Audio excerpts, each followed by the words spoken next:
آپ نے وحشی سے کہا میرا چچا تو بڑا شیر تھا، تیرے ہاتھوں کیسے مارا گیا؟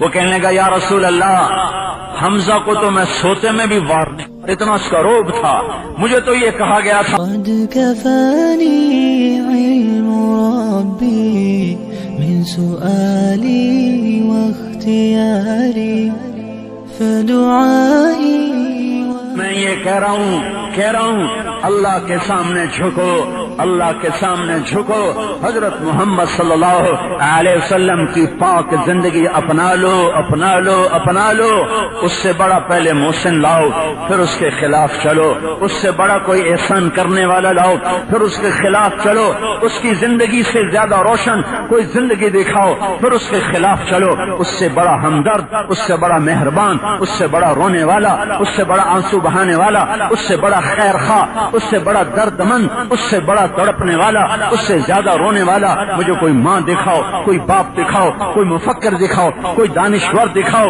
کوئی مسلح دکھاؤ، کوئی ہادی دکھاؤ، کوئی راہبر دکھاؤ جو ایسا روئے کہ آسمان والا آنسو پوچھنے کے لیے جبریل بھیجے ہیں، جو ایسا روئے کہ آسمان والا آنسو پوچھنے کے لیے فرشتے بھیجے، جو ایسا تڑپے کہ عرش کے فرشتے بھی روئیں، جو ایسا روئے کہ آسمان کے فرشتے بھی روئیں، جو ایسا روئے کہ اللہ تعالیٰ کو بھی پیار آئے اور قرآن اتارے اور یوں بار بار سنائے فلا تذهب نفسك عليهم حسرات، اور یوں کہے لعلك باخع نفسك الا يكونوا مؤمنين، لعلك باخع نفسك على آثارهم ان لم يؤمنوا بهذا الحديث اسفا۔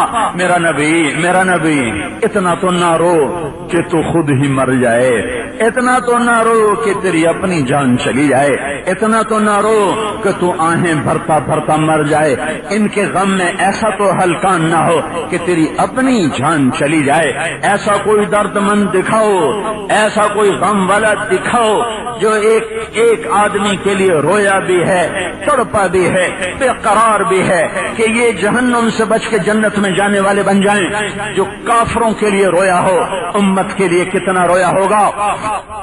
ہائے ہائے ہائے، حکم بن قیسان گرفتار ہو کے آیا ہے، یمامہ کا سردار ہے، بڑی جنگ کے بعد گرفتار ہوا ہے، آپ اس کو مکہ مسجد میں بٹھا کے دعوت دے رہے ہیں کلمہ پڑھ لے کامیاب ہو جا، کہا نہیں پڑھوں گا، کہا پڑھ لے، کہا نہیں پڑھوں گا، پڑھ لے، نہیں پڑھوں گا۔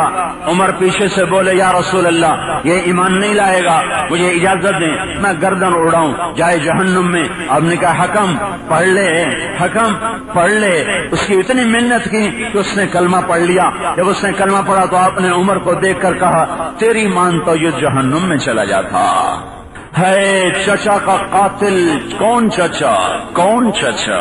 اسد اللہ۔ کون چچا؟ حمزہ بن عبد المطلب۔ کون چچا؟ سردار بنی ہاشم۔ کون چچا جس سے ایمان لانے پر اسلام کو عزت ملی اور حرم میں پہلی نماز پڑھی گئی؟ کون چچا جس نے بھری محفل میں جا کر ابو جہل کا سر پھاڑ دیا کہ کسی میں ہمت ہے تو اٹھو؟ کسی آدمی کو جرت نہ ہوئی ابو جہل کا سر پھاڑنے کے بعد کوئی اٹھتا، وہ جری دلیر شاہ سوار، وہ اسلام کا بطل جلیل، وہ آج احد کی جنگ میں کیسا شہید ہوا ہے۔ اے ہے کیا ہے؟ آپ نے وحشی سے کہا میرا چچا تو بڑا شیر تھا، تیرے ہاتھوں کیسے مارا گیا؟ وہ کہنے لگا یا رسول اللہ حمزہ کو تو میں سوتے میں بھی وار نہیں، اتنا اس کا روب تھا، مجھے تو یہ کہا گیا تھا علی حمزہ محمد صلی اللہ علیہ وسلم رضی اللہ عنہما ان میں سے کوئی ایک قتل کر دے آزاد۔ تو ایمن بن عدی کو قتل کیا تھا حمزہ رضی اللہ تعالی عنہ نے، تو مطعم بن عدی نے کہا کہ تو ان تینوں میں سے ایک قتل کر آزاد۔ کا مجھے پتا تھا آپ تک میں نہیں آ سکتا، پیرا ہوگا، مجھے پتا تھا حمزہ پر میں سوتے میں بھی وار نہیں کر سکتا، ہاں میں علی کو قتل کرنے نکلا تھا، علی کو، لیکن میں نے علی کو کہا میں وار کرتا ہوں چھپ کے غفلت کا۔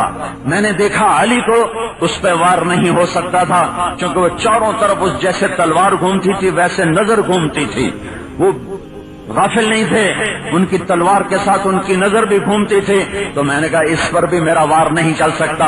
تو پھر میں حمزہ کی تلاش میں نکلا تو ان کو میں نے دیکھا، ان کے دونوں ہاتھوں میں تلواریں تھیں اور وہ چاروں طرف سے بے خبر ہو کر آگے بڑھتے جا رہے تھے اور گاجر مولی کی طرح قریش کو کاٹتے جا رہے تھے، اور کوئی ان کے قریب آتے ہوئے ہر آدمی گھبراتا تھا۔ تو میں نے دیکھا یہ دونوں طرف سے غافل ہیں، ان پہ میرا وار چل جائے گا، تو میں ایک پتھر کے پیچھے چھپ کے بیٹھ گیا۔ وہ بڑھتے آئے، ایک کافر کہہ رہا تھا انہیں باندھ باندھ کے مارو، تو وہ انہوں نے کہا میری طرف ختنہ کرنے والی کے بیٹے، میں تمہیں بتاتا ہوں کیسے باندھ کے مارنا ہے۔ وہ پیچھے ہٹا یا آگے بڑھے، جب یہ آگے بڑھے تو میری زد میں آئے، لیکن میرا برچھا اٹھانے سے پہلے اتنی تیزی سے تلوار کا وار کیا تو اس کی گردن اڑ کے ہو گئی، اور ایسے تیزی سے تلوار اس کی گردن کے پار ہو گئی، یوں لگا جیسے تلوار کے اوپر خون کا کوئی نشان ہی نہیں، لیکن وہ میری زد میں آ گئے۔ میں نے برچھے کو اٹھایا اور نشانہ لگا کہ مارا، تو ان کے آنتوں کو چیرتا ہوا، کلیجے کو چیرتا ہوا پار نکل گیا۔ تو انہوں نے مجھے مڑ کے یوں دیکھا، جب مجھے یوں دیکھا تو مجھے لگا میری جان نکل جائے گی، میرے پر ایسا عروق طاری ہوا، لیکن اس کے ساتھ ان کو خون کی الٹی آئی اور وہ گرے اور ابا ہمارا کی آوازیں آئیں، تو میں وہاں سے بھاگ گیا۔ مجھے پتا تھا میرا برچھا وہ ایسے نہیں جاتا۔ پھر اس کے بعد جب وہ شکست ہو گئی تھی اور مسلمان منتشر ہو گئے تھے، پھر ہندا کا داؤ لگا، وہ آئی اور اس نے آ کے ناک کاٹ دیا، کان کاٹ دیے، سینہ چیر دیا، کلیجہ نکال کے چبایا، پھر چبایا نہیں گیا، پھینک دیا۔ سبحان اللہ، واہ واہ واہ واہ۔ اللہ کے نبی کو بتایا گا یا رسول اللہ ہندا نے حمزہ کا کلیجہ چبایا، کہا اس بدن پہ جہنم حرام ہے جس کے اندر حمزہ کے جسم کا کچھ حصہ چلا گیا۔ یہ سبب ہے ہندا کے ایمان لانے کا، وہ ہندا جو پورے جوبن پر تھی کفر میں، عہد میں، نحن بنات طارقی نمشی علی النمارق والمسك في المفارق والذر في المخالق ان تقبلوا نعانقی اور تدبروا نفارقی فراق غیر غامقی۔ یہ شعر پڑھ کے کفار کو ترغیب دے رہی تھی، حملے کرو۔ وہی ہندا ہے جس نے کلیجہ چبایا، اس کی الٹی اس کو سیدھی پڑ گئی، اس کے اندر میں کلیجے کا ایک ٹکڑا گیا، یہی ٹکڑا ایمان کا سبب بنا۔ میرے نبی نے فرمایا جس پیٹ میں حمزہ کے جسم کا کچھ حصہ چلا گیا اس پہ آگ حرام ہے جہنم کی۔ مکہ میں ایمان لائیں اور کافرات سے نکل کر صحابیات کا مقام پایا ہے۔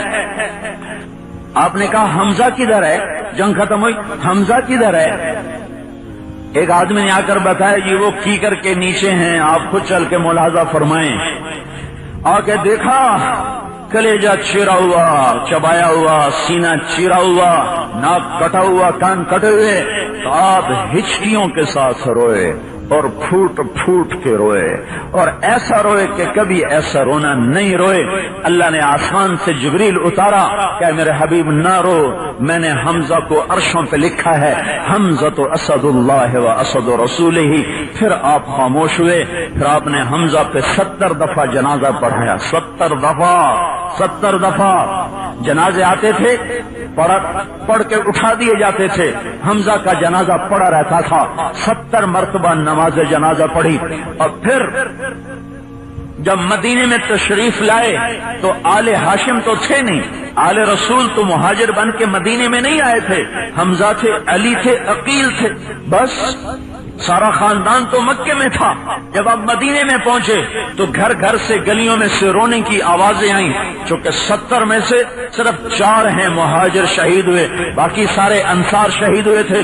تو گھر گھر سے جب رونے کی آواز آئی تو میرا نبی پھر رونے لگا کہ اما حمزہ فلا بواکی علی، آج سب کے رونے والے موجود ہیں، میرے چچا پہ رونے والا ہی میرے چچا پہ رونے والا ہی کوئی نہیں ہے۔ یہ بات جب سعد بن عبادہ نے سنی تو انہوں نے انصار کی عورتوں کو جمع فرمایا کہ جاؤ جا کے اللہ کے نبی کے در پہ بیٹھ کے آنسو بہاؤ۔ تو پورا مجمع ابھی نوحہ ابھی حرام نہیں ہوا تھا، اسے پہلی کی بات ہے، ایک عورتوں کا وفد اللہ کے نبی کے دروازے پر آ کر بیٹھ کر انہوں نے جو چیخ و پکار شروع کی تو آپ نے باہر نکل کے فرمایا کیا ہوا؟ کہا ہم حمزہ پہ رونے آئی ہیں، کہ جاؤ چلی جاؤ، حمزہ تمہارے رونے سے مستغنی ہو چکا ہے، جاؤ چلی جاؤ اپنے گھروں کو چلی جاؤ۔ یہ درد اور یہ غم تھا جس نے اس چچا کو قتل کیا، اس پر کیسا درد ہوگا؟ جب مکہ فتح ہوا تو آپ نے کہا جہاں وحشی ملے قتل کر دیا جائے، جہاں وحشی ملے قتل کر دیا جائے۔ وحشی بھاگ کے طائف چلا گیا، اب جان کے لالے پڑ گئے۔ کسی نے کہا کلمہ پڑھ لے، جو کلمہ پڑھے اسے کچھ نہیں کہتے ہیں، جو کلمہ پڑھے اسے کچھ نہیں کہتے ہیں۔ تو وحشی طائف سے چلا، منہ ایسے چھپایا ہوا، صرف آنکھیں نظر آ رہی کہ کوئی پہچان کے مجھے قتل نہ کرے، اور مسجد نبوی میں داخل ہوا ہے۔ اللہ کے نبی یوں بیٹھے ہوئے تھے، نیچے گردن کر کے کسی سوچ میں تھے، تو سامنے آ کر یوں سے نقاب کو یوں ہٹایا کہ اشہد ان لا الہ الا اللہ و اشہد انک رسول اللہ۔ تو ایک دم آپ یوں اٹھے، آپ نے نہیں پہچانا، کیوں ہوئے یہاں کیوں ہوئے؟ تو صحابہ ایک دم کھڑے ہوئے کہ یا رسول اللہ، واش واش، ٹھک ٹھک ٹھک ٹھک، تلواریں نیام سے نکلنے کی آوازیں، ہر ایک کی تمنا کہ میں قتل میں سبقت کروں۔ تو آپ نے کہا دعوہ، پیچھے ہٹ جاؤ، لاسلام رجل واحد احب الی من قتل 1000 کافر، ایک آدمی کا کلمہ پڑھ لینا مجھے 1000 کافروں کو قتل کرنے سے زیادہ محبوب ہے۔ پھر آپ نے انگلی کا اشارہ کیا، وحشین انت، تو وحشی ہے؟ میں وحشی، اقعد، بیٹھو، سامنے بیٹھا۔ پھر آپ نے کہا میرا چچا تو شیروں جیسا شیر تھا، تیرے ہاتھوں وہ مارا کیسے گیا؟ پھر اس نے یہ سارا قصہ سنایا۔ جب یہ قصہ سنا، 7 سال ہو چکے اس واقعے کو، 7 سال، تو آپ کی آنکھوں میں پھر آنسو رواں ہو گئے، پھر آپ کی داڑھی آنسوں سے تر ہو گئی۔ پھر آپ نے کہا ویحک غیب عنی وجہک، ویسی میرے سامنے نہ بیٹھا کر، میرے چچا کا غم تازہ ہو جاتا ہے، میرے سامنے نہ بیٹھا کر، جس کو دیکھنا بھی گوارا نہ تھا اس کو بھی جنت کا وارث بنا دیا۔ یہ وہ نبی ہے، یہ وہ رسول ہے جس نے پتھر کھائے دعا دی، جس نے دکھ جھیلے دعا دی۔